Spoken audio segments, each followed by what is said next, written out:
Olá, muito bom dia. A Agroband de hoje já está no ar. Obrigada pelo carinho da sua audiência, da sua companhia. A partir de agora você confere alguns dos destaques da nossa edição. Veja só. Exportações de produtos avícolas de todo o território brasileiro estão suspensas para cerca de 17 destinos, segundo o secretário adjunto de Comércio e Relações Internacionais do Ministério da Agricultura. E devido a essa suspensão, os preços do produto no mercado interno podem sofrer queda. O governo garante que o consumo da carne não oferece risco à saúde. São Paulo realiza a segunda edição do Fórum do Biodiesel e Bioquerosene, que debate os impactos das fraudes no setor, tanto para os produtores quanto para os consumidores finais. Produção de grãos no Brasil da safra 2024-2025 deve atingir nova marca de 332 milhões e 900 mil toneladas. É o que divulga a Companhia Nacional de Abastecimento. E a Fundecitrus estima que a safra de laranja 2025-2026 do Cinturão Citrícola São Paulo e Minas Gerais será positiva.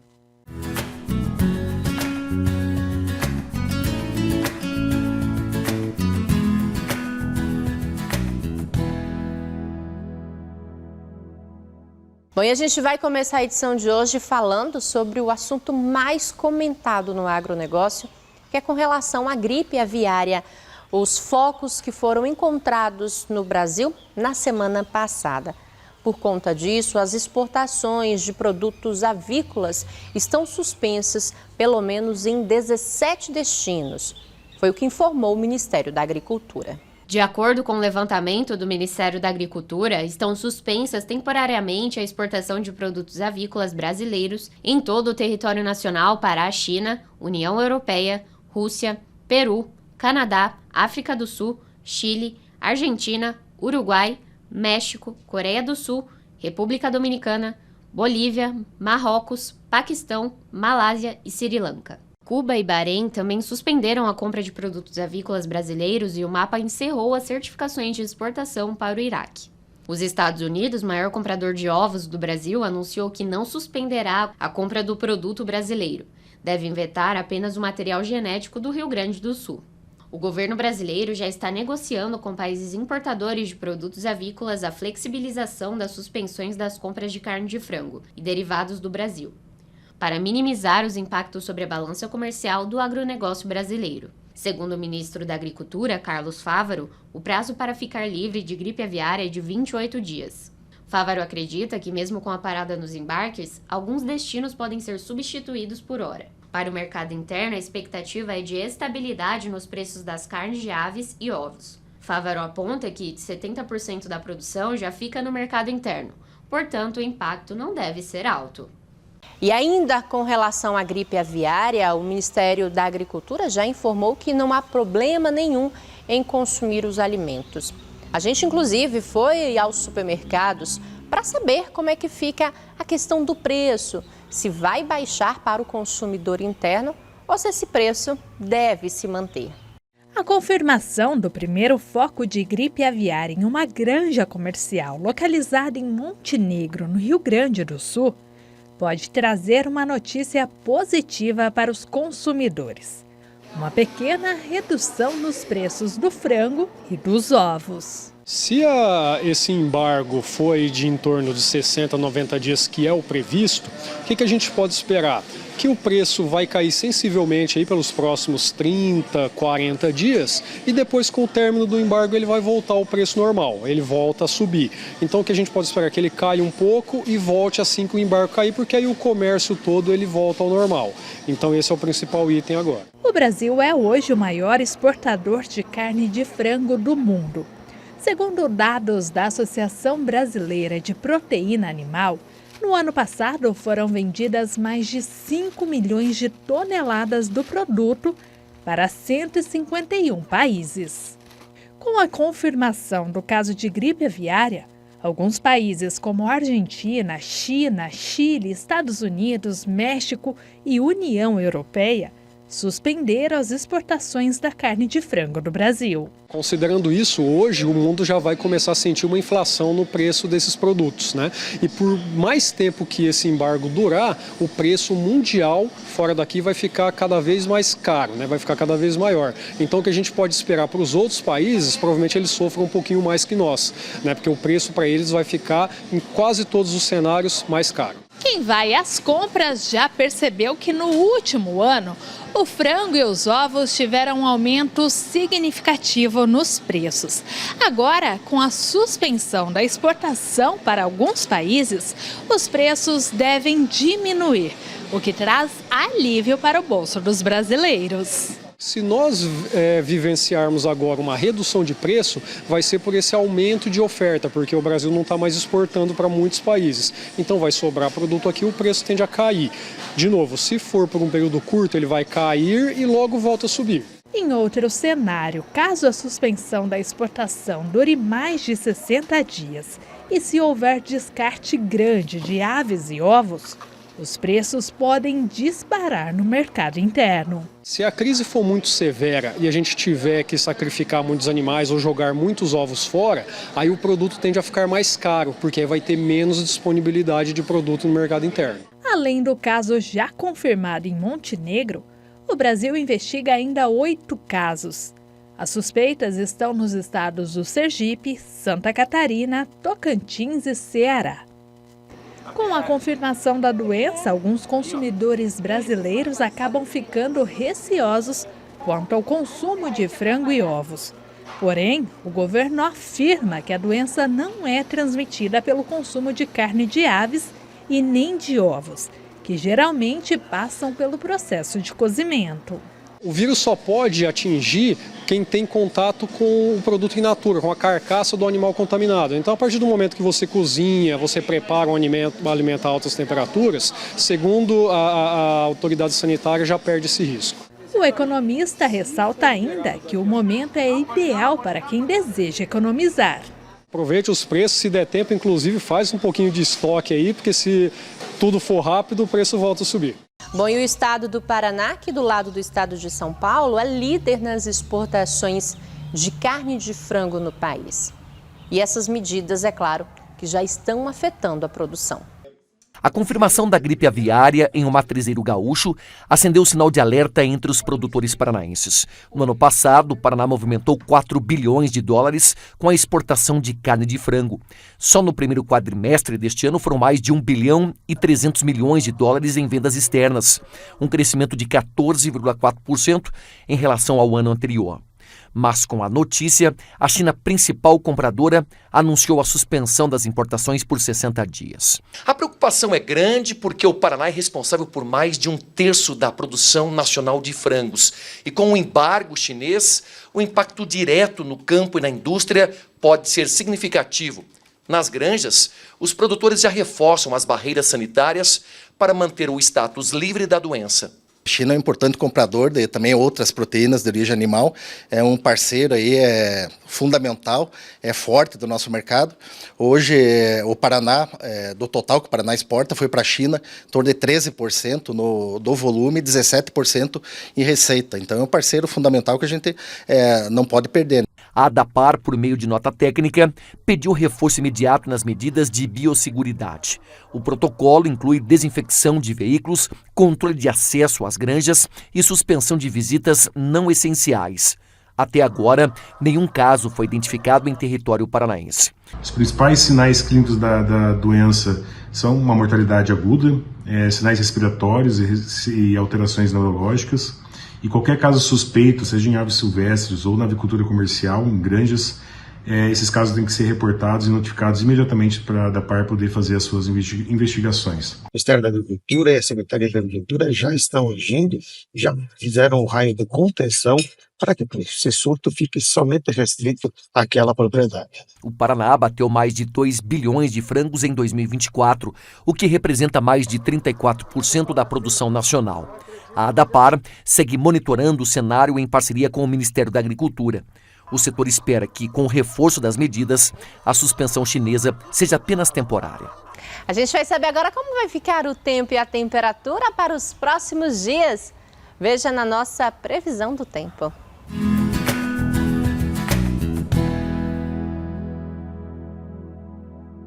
Uma frente fria se aproxima do estado de São Paulo e pode derrubar as temperaturas. Em Araçatuba, mínima de 17 e máxima de 32 graus. Bauru, os termômetros podem oscilar entre os 17 e os 30 graus. Marília tem máxima de 31 e mínima chegando aos 17. Presidente Prudente pode marcar mínima de 15 e a máxima chegar aos 32 graus. E em São José do Rio Preto, tempo seco e firme, com mínima de 18 e a máxima chegando aos 31. Bom, a gente vai fazer agora a primeira pausa do AgroBand. O intervalo é bem rapidinho, tem as cotações agropecuárias e muito mais. É o tempo de tomar aquele cafezinho, a gente já volta. A arroba do boi gordo foi cotada em Andradina a R$ 310, em Araçatuba a R$ 300.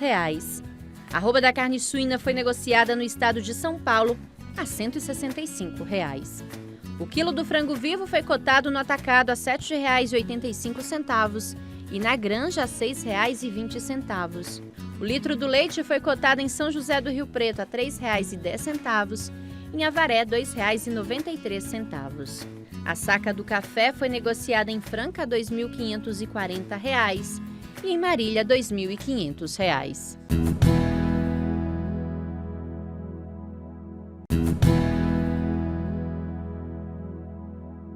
Já estamos de volta com o AgroBand para falar que aconteceu este mês em São Paulo a segunda edição do Fórum do Biodiesel e da Bioquerosene para discutir fraudes nos setores, tanto para os produtores quanto para os consumidores finais. No momento em que o Brasil lidera a transição energética e também debate formas de baratear o custo dos alimentos, é essencial combater práticas que contribuem para o encarecimento da cesta básica, como as fraudes no setor de biocombustíveis. Somente no setor de combustíveis, mais de 30 bilhões são sonegados por ano.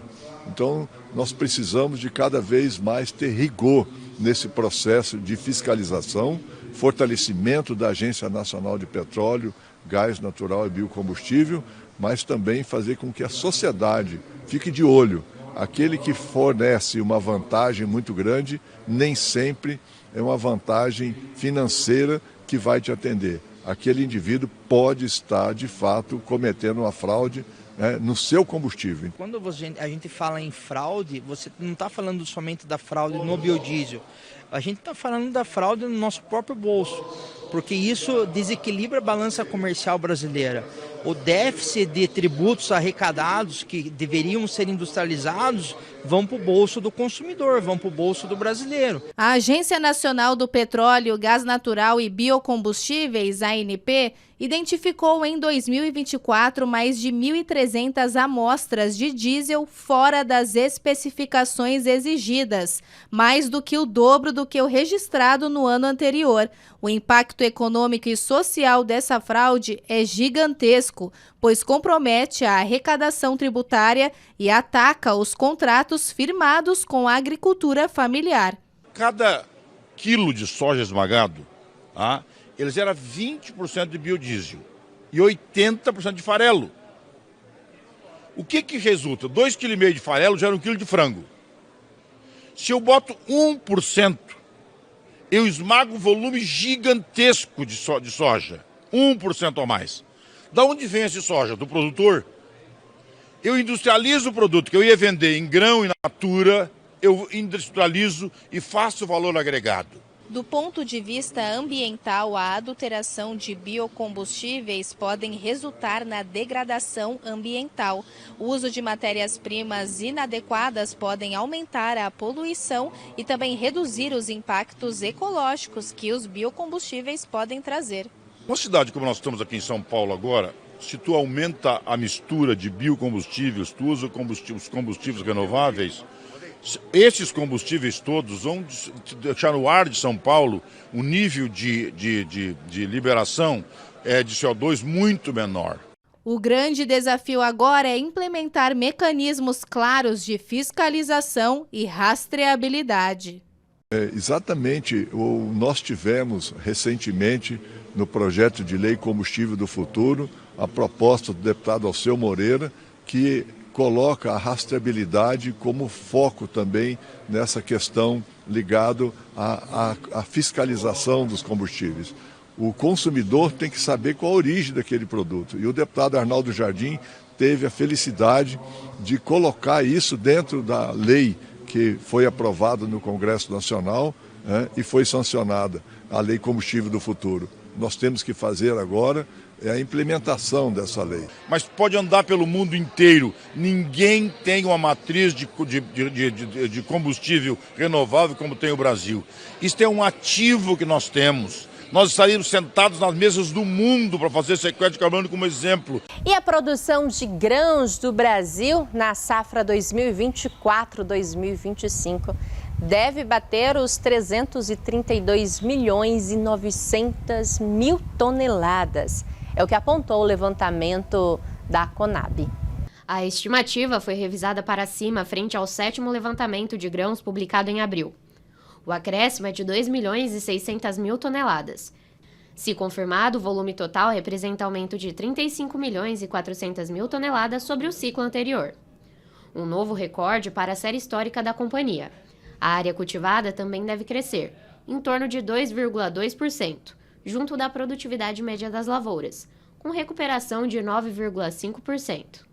A soja segue sendo destaque em volume, estimada em 168 milhões e 300 mil toneladas, a maior já registrada do grão no país, caso se confirme. A colheita da oleaginosa já alcançou 98,5% da área semeada, com ótimos rendimentos em diversos estados, impulsionados pelas condições climáticas favoráveis.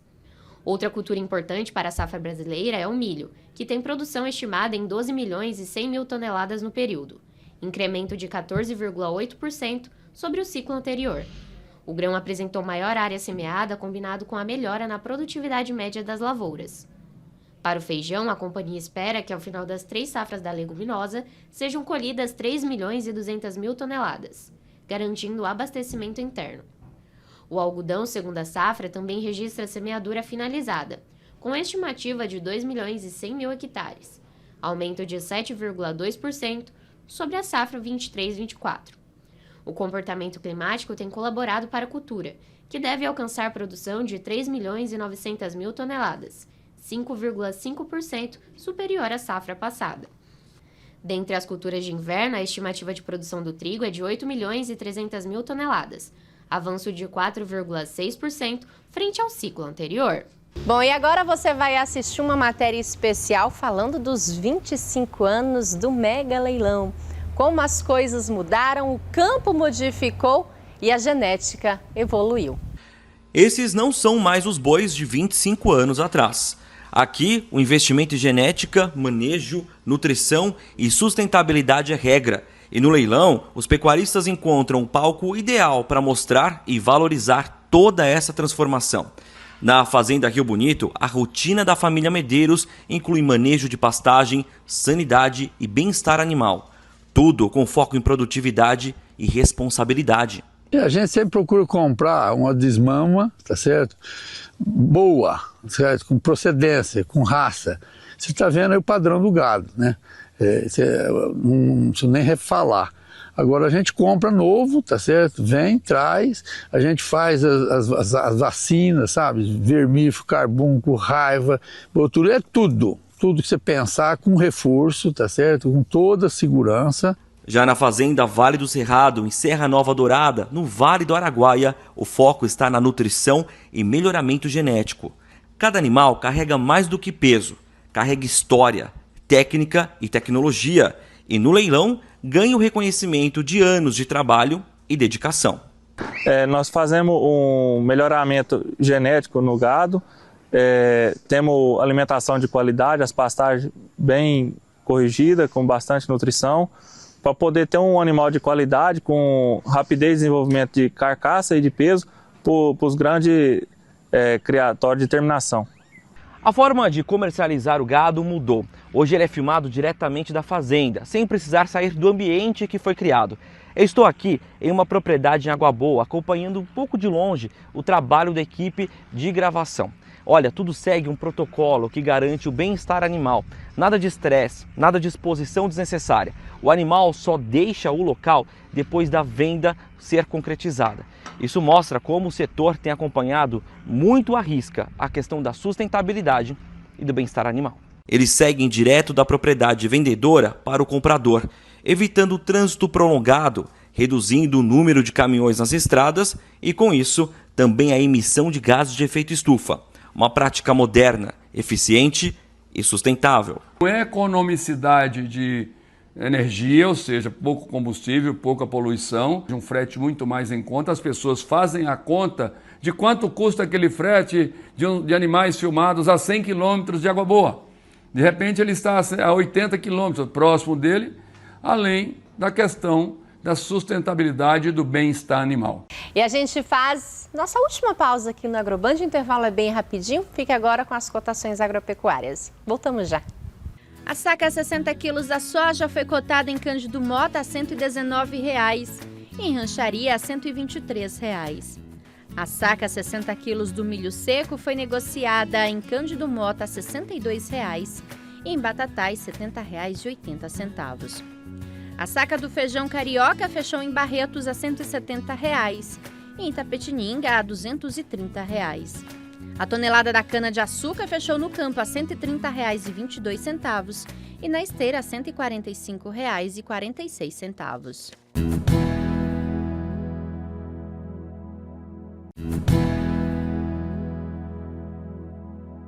Estamos de volta com o Agroband para falar agora sobre a estimativa da safra da citricultura 2025-2026 no cinturão do estado de São Paulo e Minas Gerais. Já adianto que os números são positivos. A produção está estimada em 314 milhões e 600 mil caixas. O número representa um aumento de mais de 36% em relação à safra 2024-2025 e de quase 5% em relação à média das 10 últimas safras. Os patamares de produtividade retornam a uma safra média e alguns fatores são os principais, dentre eles o maior número de frutos, foram estimados 617 frutos por planta, e um maior número de plantas produtivas, tivemos um aumento de 12 milhões de árvores que saem da idade de não produtiva e passam a formar agora os pomares adultos. A taxa de queda ainda é preocupante, está estimada em 20%, principalmente pelo greening, que tem aumentado a sua severidade nos pomares. A associação também atualizou os dados do inventário de árvores que mapeia todo o cinturão citrícola. A região possui 182 milhões e 700 mil árvores produtivas, que ocupam uma área total de 362 mil hectares.